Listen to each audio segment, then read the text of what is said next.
ছাত্র জনতা 32 নম্বর ভাঙে, তখন সেটাকে কেন আর কারো কাজ বলে মনে হয় না? ছাত্র জনতার এই কাজ সরকার যেহেতু সরাসরি ঠেকানোর চেষ্টা করেনি, সুতরাং সেটা তো সরকারেরই একটা কাজ। এটাই তো স্বাভাবিক।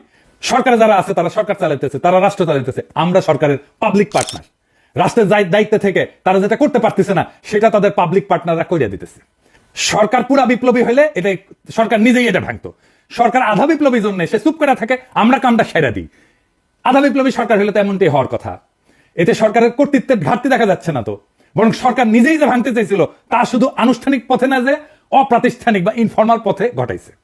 এই সরকারকে জোর কইরা সংবিধানের কাঠামোর মধ্যে ঢোকানো হয়েছে, কিন্তু তার বিপ্লবী চরিত্র অটুট আছে। এইটাই গুরুত্বপূর্ণ বিষয়, সেটাই বারবার প্রকাশ পেয়ে যাচ্ছে। সরকারের যেটা বিপ্লবী আকাঙ্ক্ষা সেইটা তার পাবলিক পার্টনারের মধ্যে দিয়ে প্রকাশিত হইতেছে। সরকার আমাদের বাধা দিতেছে না, এইখানেই মজা, এইখানেই পাবলিক প্রাইভেট পার্টনারশিপ, বুঝছাও, নতুন ধরনের। আমি নিজে কতবার কইছি এটা বিপ্লবী সরকার না, এটা বিপ্লবী সরকার না। আমরা চেষ্টা চরিত্র কইরা সরকারকে আধা বিপ্লবী সরকার বানাইতে পারছি, এরপরে আমরা পুরা বিপ্লবী সরকার বেনে দেবো এই সরকারকে। এটাই আমাদের অর্জন।